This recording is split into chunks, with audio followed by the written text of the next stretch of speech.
गुलामी की जंजीरें जिन्होंने जिया उस जिंदगी को वो जानते हैं। उनका एहसास, उनकी अनुभूति जब हम सुनते हैं और पढ़ते हैं तो रोंगटे खड़े हो जाते हैं, आंखों से आंसू बहने लगते हैं। कितनी बार मैं सोचती हूँ मुझे मेरे भारत देश से बहुत प्यार है, इस माटी के कण कण से बहुत प्यार है। जब भी कोई शहादत की बात चलती है मेरे रोम रोम में रोमांच होने लगता है। जब भी किसी वीर की गाथा सुनती हूँ तो अंदर से चीख सी निकलती है।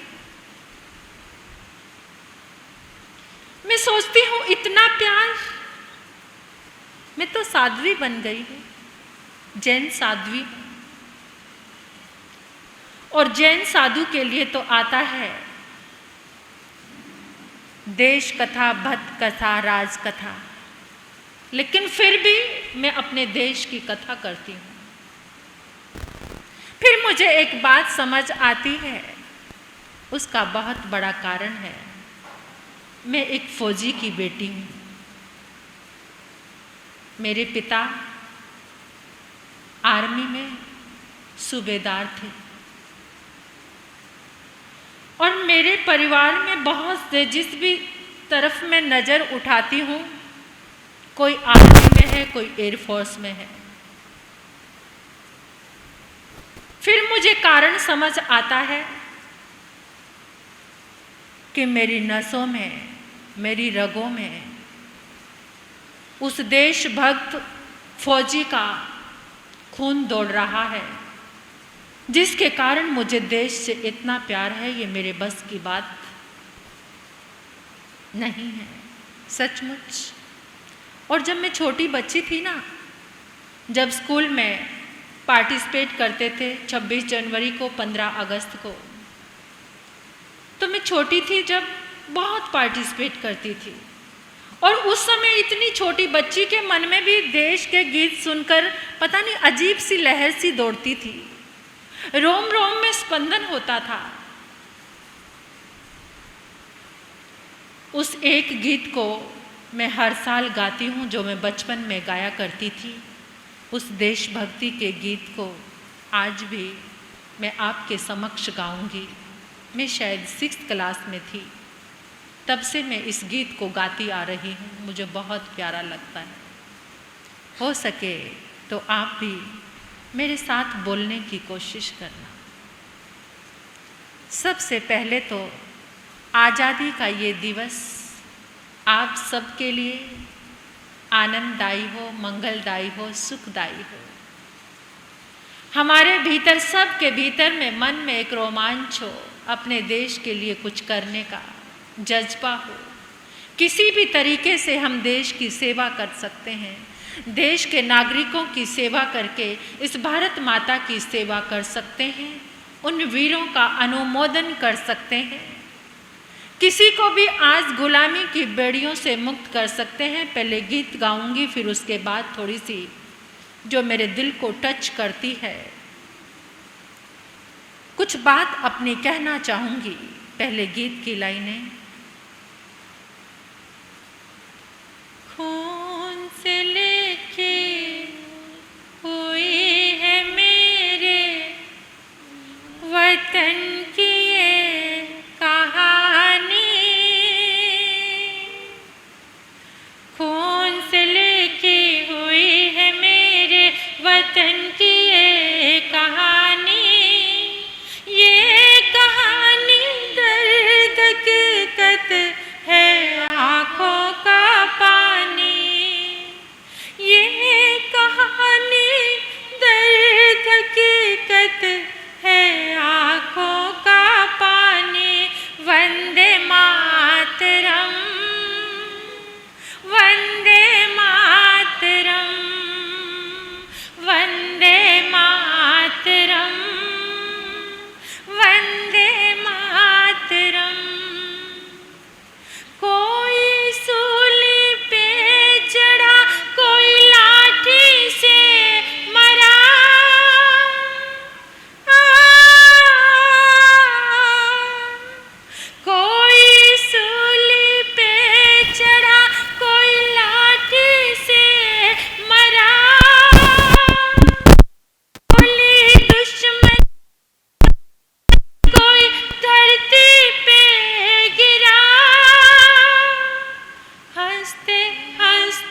रौंद डाला गोरों ने इस धरती को पांव तले, रौंद डाला गोरों ने इस धरती को पांव तले,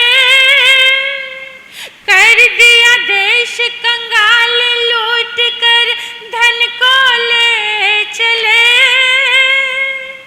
कर दिया देश कंगाल लूट कर धन को ले चले। जो हुआ इस देश के करनारों की मेहरबानी, जो हुआ इस देश के करनारों की मेहरबानी, खून से लिखी हुई है मेरे वतन की ये कहानी, ये कहानी दर्द हकीकत है आँखों का पानी, ये कहानी दर्द हकीकत है आँखों का पानी। वंदे मातरम, वंदे मातरम, वंदे मातरम, वंदे। आओ मिलकर नमन करें हम भारत माँ के लाल को, आओ मिलकर नमन करें हम भारत माँ के लाल को। राजगुरु सुखदेव भगत सिंह के अद्भुत बलिदान को, गुरु गोविंद सिंह के बलिदान की है ये अमर कहानी, गुरु गोविंद सिंह के बलिदान की है ये अमर कहानी। खून से लिखी हुई है मेरे वतन की ये कहानी, खून से लिखी हुई है मेरे वतन की ये कहानी, ये कहानी दर्द हकीकत है आँखों का पानी, ये कहानी दर्द हकीकत है आँखों का पानी। वंदे मातरम, वंदे मातरम, बोलो जोर से, वंदे मातरम, वंदे, वंदे मातरम, वंदे मातरम। क्या बोल हैं गीत के, खून से लिखी हुई है मेरे वतन की ये कहानी, खून से लिखी हुई। आज जिस आज़ादी के महल में हम बैठे हैं उसकी नींव गारा की जगह खून लगा है, उसमें खून लगा है। उन शहीदों का, उन देशभक्तों का, उन माँ के सपूतों का। गुलामी की बेड़ियों में जकड़ी मेरी भारत माता चित्कार कर रही थी। उस बच्ची ने देखा चारों तरफ अंग्रेजों के अत्याचार। मेरा भारत, मेरे भारत के लोग, कैसा जज्बा रहा होगा उस नारी का अगर सिंधिया नरेश उसके साथ धोखा ना करता, चीटिंग ना करता, तो वो रानी कभी हारने वाली नहीं थी। वो मरने वाली, केवल 19 वर्ष की आयु में मरने वाली नहीं थी, लेकिन 19 वर्ष की आयु में शहादत का एक स्वर्णिम ऐसा पन्ना लिख गई कि आज भी हम नमन करते हैं। और भी कितने सारे कुर्बान हो गए देश पर, शहीद हो गए देश पर। एक टीस उठी थी महात्मा गांधी के जीवन में। कब वो महात्मा गांधी बने थे पता है आपको? सूटेड बोटेड, बाहर से जिस समय वो बैरिस्ट्री करके आए, फर्स्ट क्लास के डिब्बे में वो सफ़र कर रहे थे। रंग रूप तो अंग्रेजों जैसा नहीं था, लेकिन अंग्रेज बर्दाश्त नहीं करते थे कि कोई भारतीय फर्स्ट क्लास के डिब्बे में, उस कंपार्टमेंट में बैठे कोई अंग्रेज टीटी आया और देखा एकदम उस मोहनदास करमचंद गांधी को और कहा, इंडियन डॉग्स हमारे साथ बैठा है। बूट की ठोकर मारी और नीचे गिरा दिया।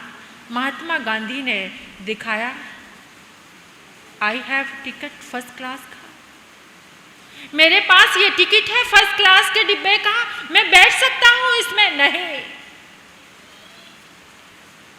खुले आम दिल्ली की जिस मार्केट में, कनॉट प्लेस में आप बड़े आराम से जाते हैं ना, वहाँ पर इंडियन लोगों को जाना अलाउड नहीं था। बाहर एक प्लेट लिखी होती थी और उस प्लेट पर लिखा होता था, Indian dogs are not allowed.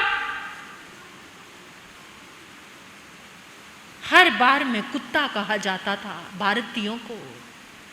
ना उनका सम्मान बचा था, ना उनका स्वाभिमान बचा था, कुछ भी नहीं था। सबको अंग्रेज रोंदते जा रहे थे। जिस समय महात्मा गांधी को बूट की ठोकर मारकर डिब्बे से नीचे गिराया, तो महात्मा गांधी ने एक प्रतिज्ञा ली थी कि जब तक मैं अपने देश को आज़ाद नहीं कराऊंगा, तब से मैं चैन से नहीं बैठूंगा।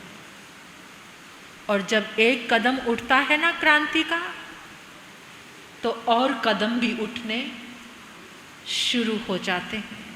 बहुत सारे क्रांतिकारी उस क्रांति में शामिल होने लगे। महात्मा गांधी की उस क्रांति में एक छोटा बच्चा भी शामिल हो गया। अभी वो टीनेजर था, 20 साल का भी नहीं था।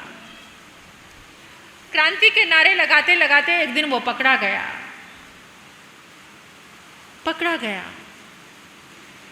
मजिस्ट्रेट के सामने, जज के सामने उसे पेश किया गया और सरकारी वकील तमतमाया हुआ अंग्रेज वकील था।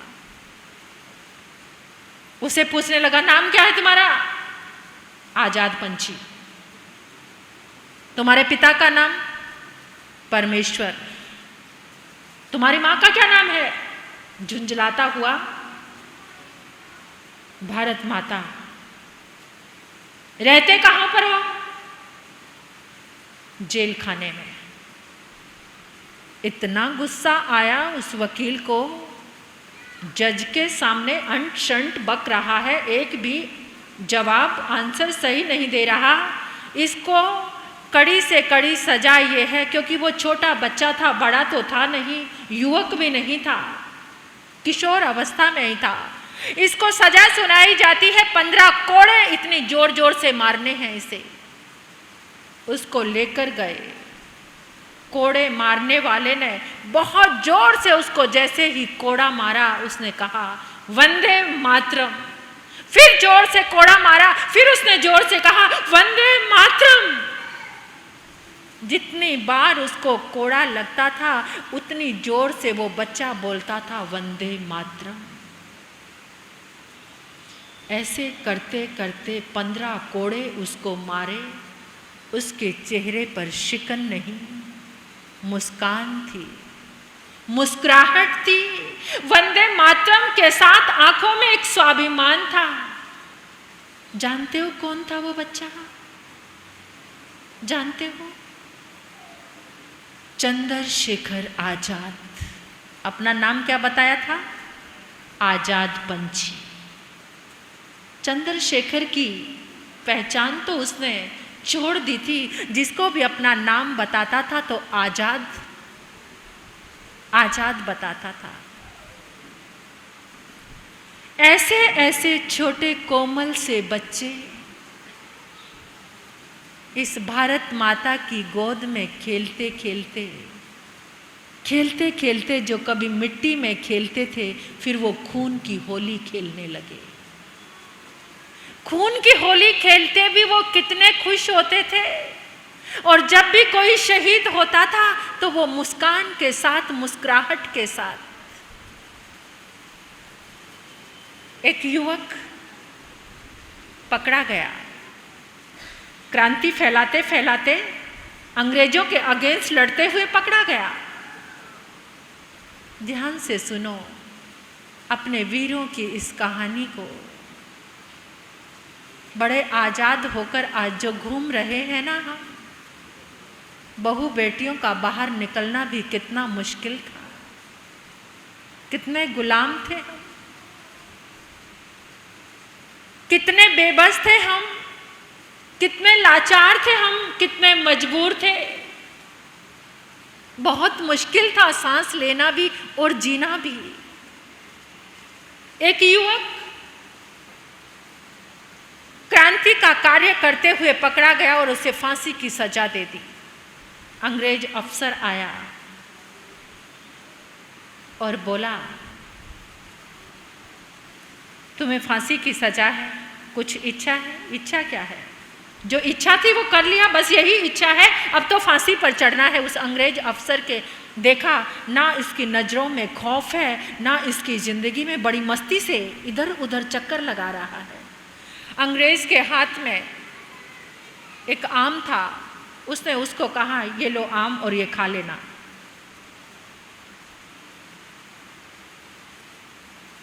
थोड़ी देर के बाद बड़ा सलोना सा, बड़ा प्यारा सा था वो युवक। वो अंग्रेज थोड़ी देर के बाद चक्कर लगाने आया और उसने क्या देखा कि आम ऐसे का ऐसे ही खिड़की में रखा है। उस अंग्रेज ऑफिसर ने पूछा, अरे युवक, तुमने अभी तक आम खाया नहीं? एकदम ऐसी बात करते करते उसने आम को हाथ में उठा लिया। जैसे ही आम को हाथ में उठाया तो वो आम पिचक गया। समझ गए?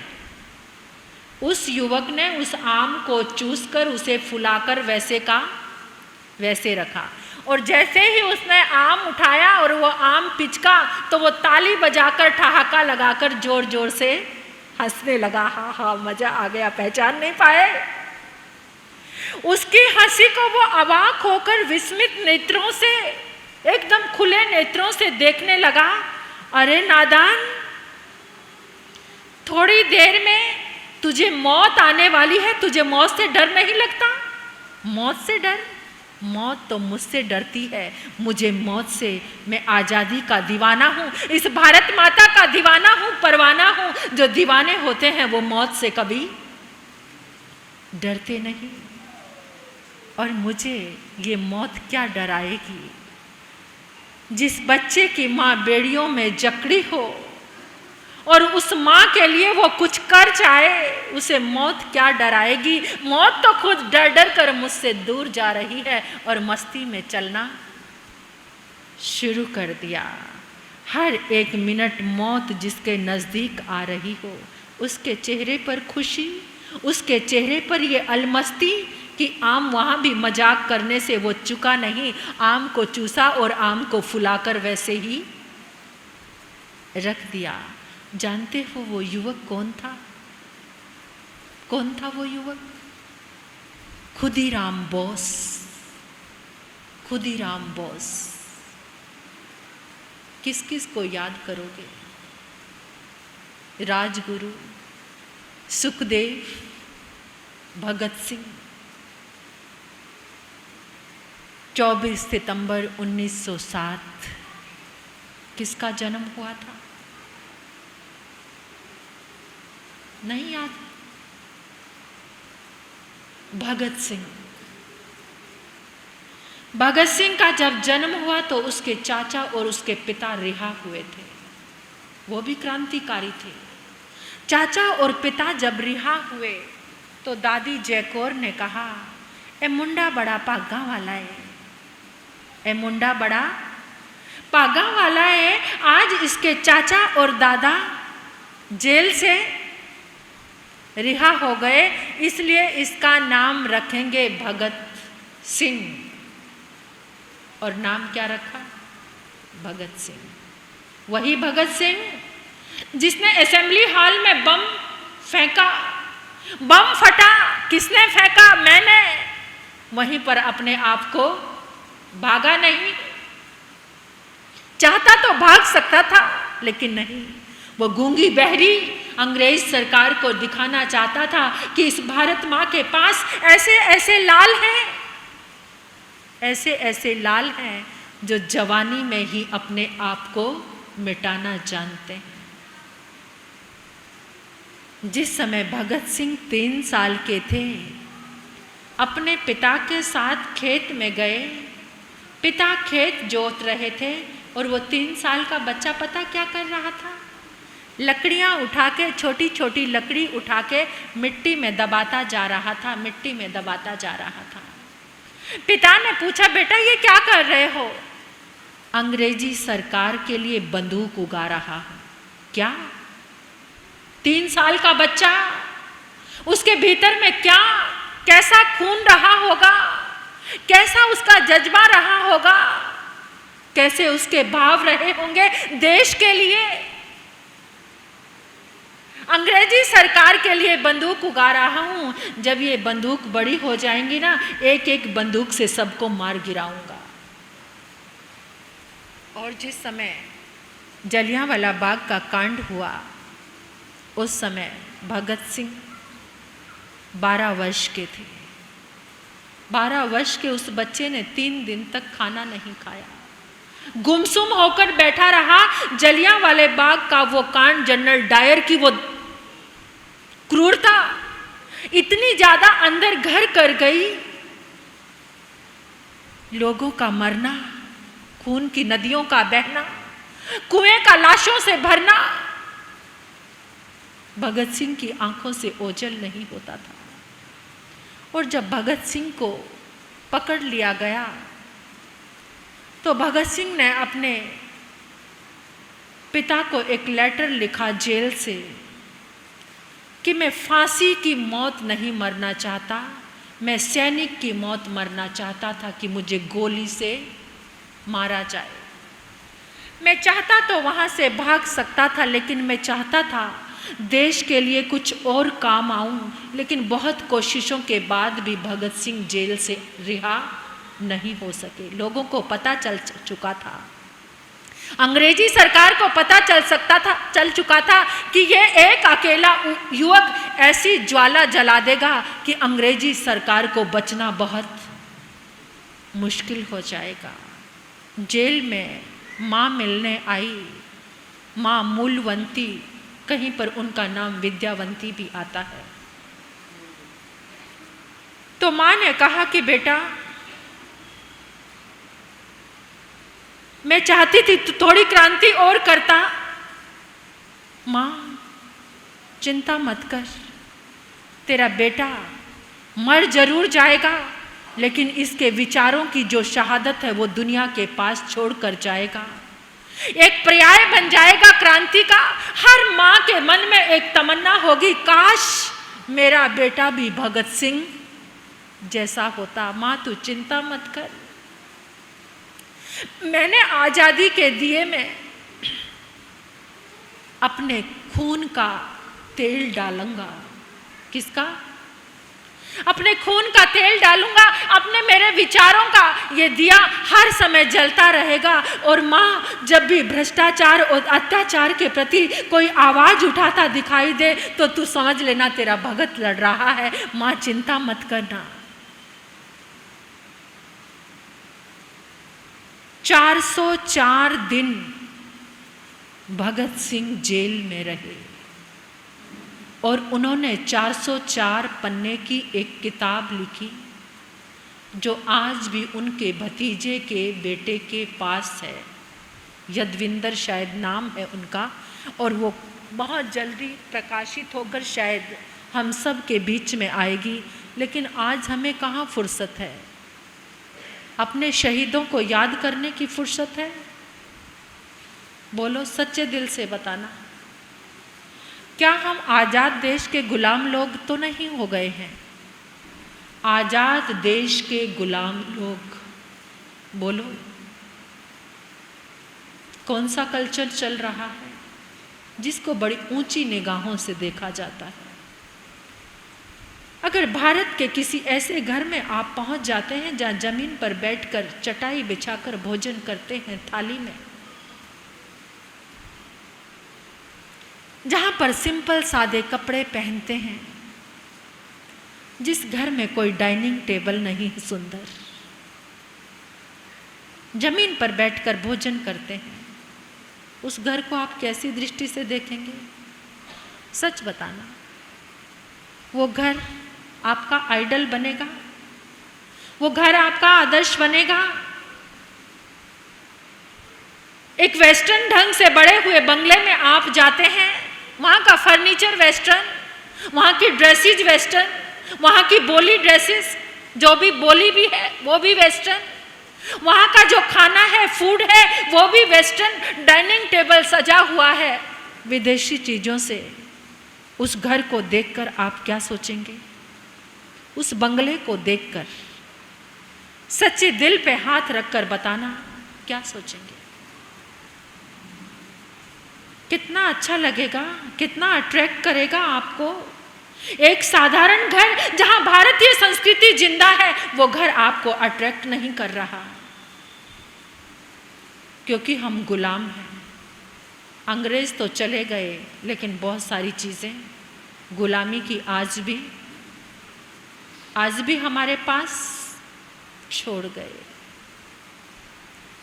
कहीं जाकर हिंदी बोलते हैं तो हेजिटेशन होती है, कहीं जाकर हम बहुत सारे ऐसे सुटेड बुटेड लोग आपको मिल जाए, अगर वहाँ पर जाकर हमें इंग्लिश नहीं आती, हिंदी बोलनी पड़ती है तो हेजिटेशन होती है, कि जैसे एक इन्फीरियरिटी कॉम्प्लेक्स, कि मुझे कुछ भी नहीं आता, और एकदम अपने आप को कितना मायूस समझने लग जाते हैं। किस चीज से आजाद हुए हो? बोलो, किस चीज से आजाद हुए हैं? अगर आज भी जो अंग्रेजों की गुलामी में जकड़ा है उन चीजों की, तो समझ लो आजाद होकर भी वो आज आजाद। कुछ तो बदलो, कुछ तो बदलने की जरूरत है। इस भारतीय संस्कृति को जिंदा रखने की जरूरत है। इस मातृभाषा को गर्व से बोलने की जरूरत है। तुम्हारी भाषा को गर्व से किसी देश में बोला जाता है? बोलो। हमारी भाषा को किसी देश में गर्व से बोला जाता है? वहां शान समझी जाती है, हिंदी को बोलने में समझी जाती है, और तुम इंग्लिश बोलते हुए कॉलर ऊंचा करके चलते हो। आई एम ऑलराउंडर, है ना? और मैं भी ये शब्द बोल रही हूँ, क्या करें, वो शब्द आ ही रहे हैं कि मैं चौमुखी प्रतिभा का धनी हूँ, मुझे सब कुछ आता है। ये जितने भी ड्रिंक्स चल रहे हैं, जो भी आप ये कोल्ड ड्रिंक्स पीते हैं, ये सब किसकी गिरफ्त में है? किसकी? विदेशी कंपनीज आए हुए हैं भारत में। जो भी आप ये पिज़्ज़ा आदि बर्गर फूड, ये फास्ट फूड, ये सब चीज़ें खाते हैं, चाइनीज़ और ये वो पता नहीं क्या क्या चीज़ें, मुझे तो सब चीज़ों के नाम भी नहीं पता, वो आपको ज़्यादा पता होंगे। तो आप किसकी गिरफ्त में हैं? किसकी गुलामी में हैं हम? आजाद भारत के गुलाम लोग। सोचने की जरूरत है। आज अगर कुछ त्याग करके जाना है, जिस चीज को जीवन में गुलामी महसूस कर रहे हो, उस चीज को आज आप छोड़कर जाना, इस भारत माँ के चरणों में अर्पित कर देना। लेकिन मुझे गर्व होता है कि आज भी मेरे भारत के पास ऐसे वीर सपूत हैं। ये ओलंपिक्स जो गेम्स चले थे, उसमें भारत ने बहुत सारे पदक जीते हैं, गोल्ड मेडल भी, सिल्वर मेडल भी और ब्रोंज आदि, ये सब चीज़ें भारत ने जीती हैं। आज भी भारत के वीर सपूतों में भारत का मान ऊंचा करने के लिए मीराबाई और लड़कियों ने कितना सारा जीता है। हॉकी टीम जो इतने सालों से विनर नहीं हो पा रही थी, हॉकी टीम ने भी क्या जीता है? ब्रॉन्ज जीता है। उसमें मेंस थे, लेकिन वुमेन्स बहुत आगे आए हैं, वुमेन्स ने बहुत कुछ जीता है। मीराबाई वो लड़की, बताओ कितना उसका खुद का वेट कितना, और वो वेट लिफ्टिंग की उसने, और उसमें उसने सिल्वर मेडल जीता। कितने कमाल की बात है, बहुत गर्व की बात है कि मेरे भारत के पास आज भी ऐसी प्रतिभाएं बहुत हैं, प्रतिभाओं की कोई कमी नहीं है। आज ये गूगल्स आदि जितने भी ये फेसबुक ये चीजें चलती हैं, इसको किसने संभाला हुआ है? मेरे भारत के दिमाग ने, हमारे भारत के युवाओं ने ही तो संभाला है। उसके जो डायरेक्टर हैं, एमडी आदि जो भी हैं, मुझे पूरी तरह से सुनने में आई है ये बात कि वो भारत के ही युवक हैं जो उसको हैंडल कर रहे हैं, उसको संभाल रहे हैं। दिमाग मेरे भारत का है, लेकिन उसका फायदा कौन ले रहा है? कौन ले रहा है? आज भी विदेशी लोग कहीं कमी नहीं छोड़ रहे हैं, कहीं कमी नहीं छोड़ रहे हैं। तो आज हमें थोड़ा सा जागने की ज़रूरत है। और भी कुछ, आज किसी को आज़ादी दिला सकते हो आप, आज भी कुछ अच्छा काम कर सकते हो आप। आज मेरा भारत आज़ाद है, तो आज भी आप किसी पंछियों को आज़ाद कराना, किसी पक्षी को आज़ाद करवा देना, किसी बकरे को आज़ाद करा देना, किसी इधर उधर घूमते हुए ये गायें बैल आदि आपको नजर आते हैं, इनको किसी गौशाला में भिजवा देना। आज भी कोई अच्छा काम कर सकते हैं आप। आज भी किसी ना किसी तरीके से 6 जीव निकाय के जीवों को कुछ त्याग करके जाना, उनको आज़ाद कर सकते हो, उनको आप अभयदान दे सकते हो। आज बहुत सारी चीज़ें हैं जो हमारे सामने किसी ना किसी रूप में हम आज़ादी मना सकते हैं। उन वीर शहीदों को फिर से एक बार नमन करें और अपने दिल को प्रेम से, मोहब्बत से भर लें। लहू को बहाया जिसने पानी के जैसे, लहू को बहाया जिसने पानी के जैसे, जवानी लुटा दी रवानी के जैसे।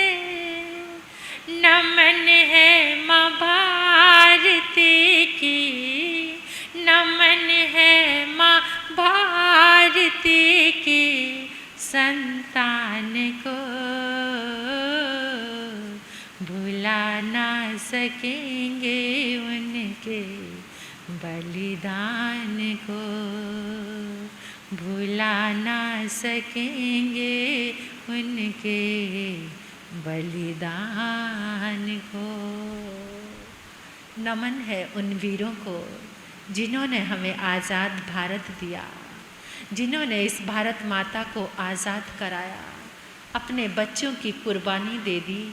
गुरु गोविंद जैसे, गुरु गोविंद सिंह जैसे देशभक्त वीर ने, गुरु भी थे, गोविंद भी थे, अपने दोनों बच्चों को किस में चिना दिया? दीवार में। ऐसे मिली है ये शहादत, ऐसे मिली है ये आज़ादी शहादत दे करके। कितने ही भारत के कोने कोने से सुभाष चंद्र बोस जैसे सब ने मिलकर इस देश को आज़ाद कराया। उस आज़ादी का कुछ तो ख्याल रखो, कुछ तो शर्म करो, मत बिगड़ो, मत उलझो, मत गुलाम बनो अंग्रेजी चीज़ों की। उनको देखो जिन्होंने विदेशी सारी चीज़ें, इंदिरा गांधी छोटी सी थी, उसने भी सारी विदेशी चीज़ों को आग में डाल दिया था। जिस समय अपने पिता और महात्मा गांधी को देखा, वो बच्ची छोटी थी उस समय, उसने भी सब चीज़ों को आग में स्वाह कर दिया था, आग में जला दिया था कि मुझे विदेशी चीज़ों को यूज़। और आज हम गौरवान्वित होते हैं, मेरे घर में तो हर चीज़ विदेशी है, बड़े खुश होकर बताते हैं मेरे घर में हर चीज़ विदेशी है। क्या कमाल की बात है। तो इसलिए पता नहीं आज का दिन ऐसा है, मन करता है बोलती जाऊं, दिल भरता नहीं है। आज का दिन ऐसा है, आज़ादी का दिन है ना, आज़ाद होकर बोलूं ऐसा मन करता है कि मेरे पास भी कोई बंधन ना हो आज के दिन, मैं भी आज़ाद होकर बोलूं। लेकिन फिर भी आप लोगों को, बच्चों का, सबका ध्यान रखते हुए मैं अपने वक्तव्य को यहीं विराम दूंगी और फिर से कहूँगी, जवानी लुटा दी, बहारें लुटा दी, वतन के लिए जिंदगानी लुटा दी। उन शहीदों को, उन वीरों को, उन माँ के लालों को, उन भारत माँ के उन प्यारे सपूतों को मेरा कोटि कोटि प्रणाम, कोटि कोटि प्रणाम, कोटि कोटि प्रणाम।